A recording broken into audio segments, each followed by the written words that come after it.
do 7º ano. Tudo bem com vocês? Espero que sim. Então, estamos retornando para mais uma aula.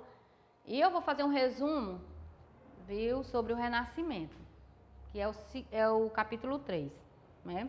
Eu sei que na aula passada, nas 2 aulas passadas, a gente já falou sobre o renascimento, mas como vocês estão com o simulado aí, em mãos, então é bom a gente fazer um resumo, antes de a gente passar para o capítulo 4. Então, né, por exemplo, a gente sabe que a Europa, né, foi um dos primeiros continentes a, de certa forma, a se evoluir, historicamente, não é?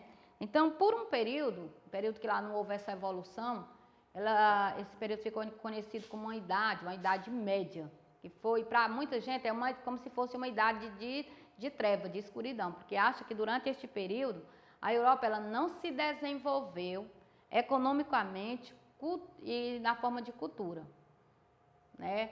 Culturalmente, ficou estagnada. Então, eles chamam isso de Idade das Trevas. Para muitos historiadores, não é a Idade das Trevas, e também esse período não ficou sem se evoluir, viu? Não ficou. Mas, né, nós não estamos aqui para discutir isso daí. Então, nós vamos discutir aqui que a partir deste período, né, que é século XIV, XV, a Europa ela começa a ter uma visão de mundo diferente, uma nova visão de mundo. E que nova visão de mundo é essa, não é? A nova visão de mundo, para eles batizaram como renascimento. É um termo utilizado por muitos artistas daquela época para definir uma contraposição à produção artística medieval do momento. Então, renascimento. Então, vamos ver, né, o que fala aqui sobre o renascimento. No livro de vocês. Vocês já abriram o livro no capítulo 3? Então, vamos lá. O que foi o renascimento?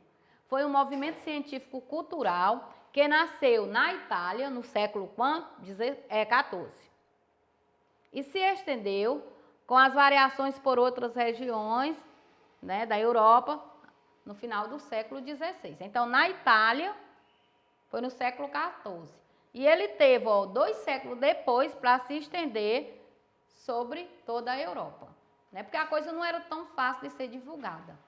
Né? Vocês sabem que os meios de comunicação daquela época, nós estamos falando do século XIV, então vai aparecer os primeiros manuscritos. Então, o que acontece?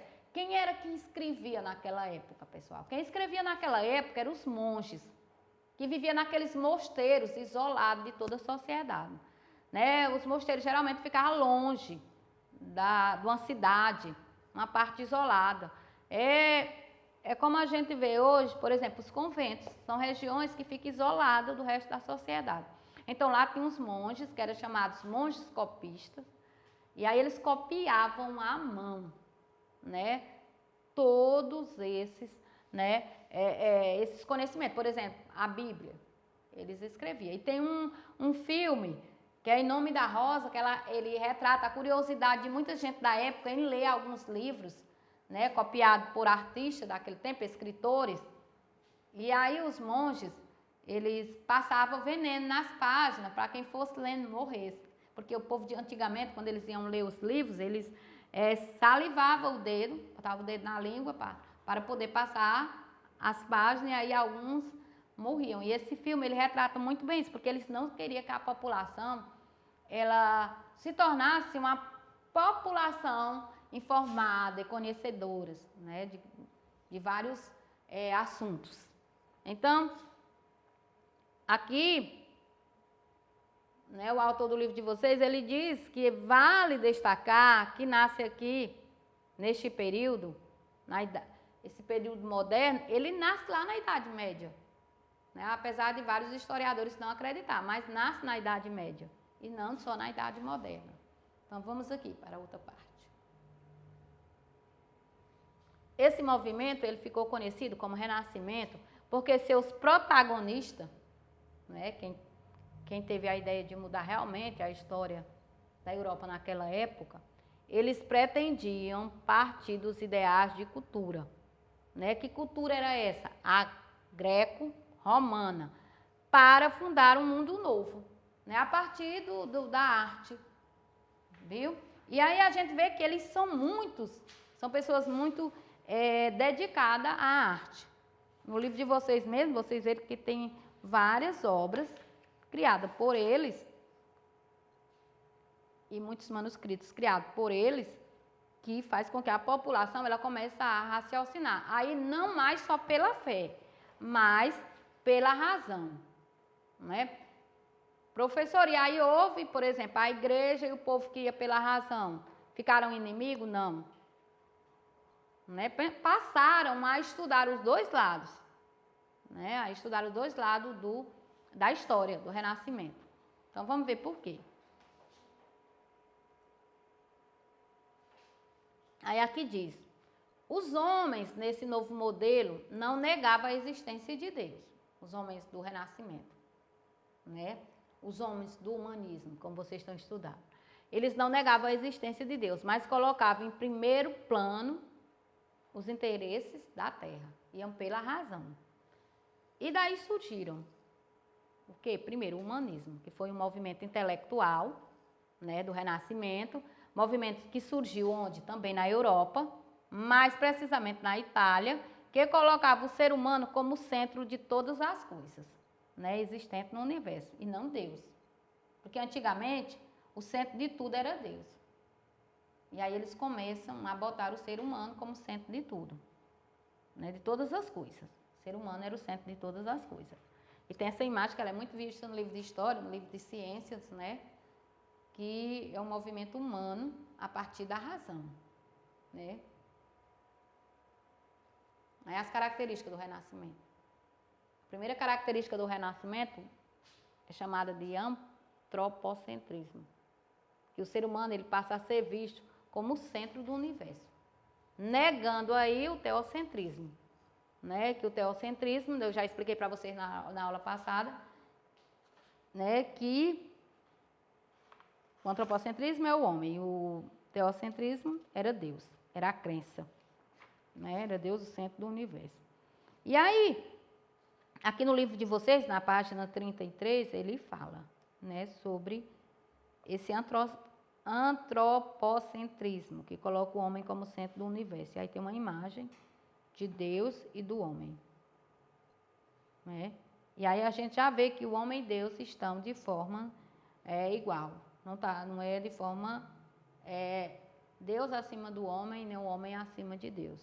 Eles estão, né, no mesmo patamar, na mesma altura. E aqui é bem claro, né, que de acordo com essa obra aí é de Shakespeare, não é de Michelangelo. E ela mostra, né, que Michelangelo ele já tem um pensamento, já queria orientar a população a ter um raciocínio claro, né, sobre a razão. O homem pela razão e não pela fé, que a fé às vezes atrapalha muito, né? Às vezes ela ajuda, às vezes ela atrapalha, e a gente tem que saber o que é fé e o que é razão. O ser humano atual, ele já tem uma mente, né, preparada para isso, fé e razão. E os estudiosos renascentistas, eles buscavam explicar o mundo por meio das observações, da experimentação, por meio de cálculo, de método, de rigor científico, né? E com base aqui nessas concepções que tem no livro de vocês, nessas muitas descobertas de inovações, a gente vê que, né, o mundo ele cresceu em todas as áreas, né, na matemática, na física, na astronomia, na medicina, principalmente na medicina, né? E aí tem exemplos, né, de pessoas, como aí tem o Nicolau Copérnico, o Johannes Kepler, né, que são astrônomos, e Galileu Galilei, que eles estudavam os astros, estudaram física, matemática, e trouxeram isso para a realidade humana e provaram para o homem, não é, que a razão seria o caminho para a difusão de novas ideias, não é isso?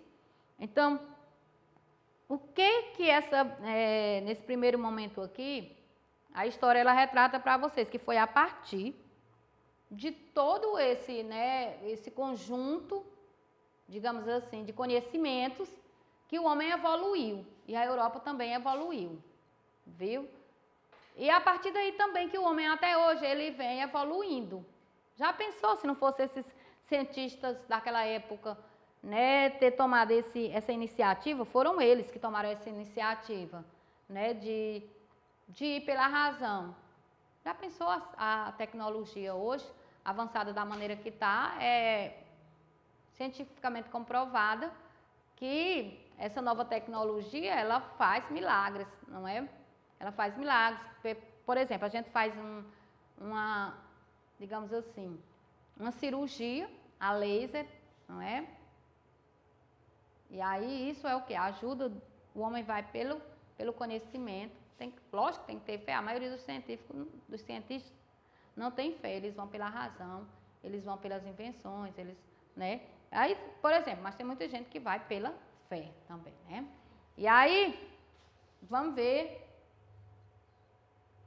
o que fala aqui sobre o teocentrismo e o antropocentrismo. Essa língua minha eu vou te falar, viu? Teocentrismo, quem é o centro? Deus. Antropocentrismo, o homem. Centro do universo, né? Então fica bem claro aqui isso. Teocentrismo, quem é o centro de tudo? Deus. Antropocentrismo, o homem. Ok? Então, aqui foi um resumo, não é? Do que vocês viram no primeiro momento. E aí na próxima aula a gente já vai, né, dar continuidade à difusão de novas ideias, tá bom?